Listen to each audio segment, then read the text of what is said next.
Nasubukan nyo na ba ang pork knuckle with mushroom? Ay pagkasarap, panoorin mo. Irab ang pork knuckle ng konting baking soda at iwanan ito at least 20 minutes. Nakakatulong ito para mas mabilis lumambot ang karne. After 20 minutes, pakuluan lang ito hanggang lumbas ang bula-bula para mas malinis. Paglawan sa running water at scrape ang natitirang dumi gamit ang kutsilyo. At nag-prepare din ako ng mushroom. Sikat ang ibabaw ng katulad nito para mas maganda tingnan. Initin ang kawali na may mantika.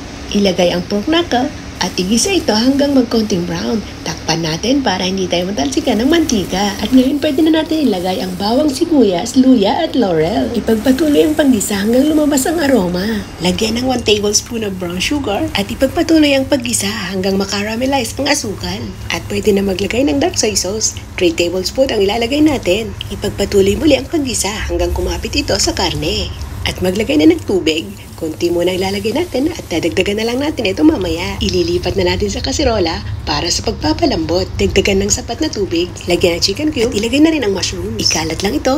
Takpan hanggang kumulo. Once na kumulo, isimmer ng 45 minutes. After 45 minutes, lagyan ng paminta. Takpan ulit at ipagpatuloy ang pag-simmer. Then i-prepare natin ang Chinese yam or waisan. Maganda daw ito sa joints kaya maglalagay tayo. I-press lang natin para lumubog at maluto ng maayos. Takpan ulit ng another 10 minutes. After 10 minutes, lagyan natin ng patis at suka. Takpan ulit ng mga 5 minuto at ilagay na natin sa serving bowl. At maglalagay rin tayo sa gilid ng nagisang green vegetables. At dagdagan natin ulit ng sauce dahil mabibitin talaga tayo sa sobrang sarap. Kaya marami rin akong sinaing dahil mapapa-only rice na naman tayo. Tara, kain na! Please like and subscribe for more video. Thank you for watching. God bless!